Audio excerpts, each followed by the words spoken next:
আসসালামু আলাইকুম। আশা করি সবাই ভালো আছেন, সুস্থ আছেন। পুরাতন দলিল খুঁজে বের করবেন কিভাবে? অর্থাৎ আপনার বাবা বা দাদা একটা জমি কিনেছিল, সেই দলিলটা এখন আর খুঁজে পাচ্ছেন না, কিন্তু সেই জমিটা এখন আপনি বিক্রি করবেন বা নামজারি করবেন, যে কোনো ক্ষেত্রে ওই দলিলটা আপনার খুব প্রয়োজন। সেক্ষেত্রে আপনি কিভাবে খুঁজে বের করবেন?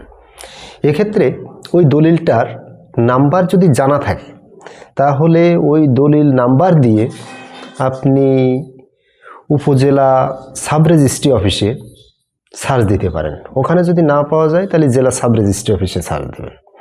আর যদি ওই দলিলের নাম্বারও আপনার জানা না থাকে, সেক্ষেত্রে দাতা এবং গ্রহীতা দুইজনের নাম দিয়ে উপজেলা সাব রেজিস্ট্রি অফিসে সার্চ দেবেন, এবং উপজেলা সাব রেজিস্ট্রি অফিসে যদি না পাওয়া যায় তাহলে জেলা সাব রেজিস্ট্রি অফিসে সার্চ দেবেন। আশা করি বুঝতে পেরেছেন। ধন্যবাদ সবাইকে।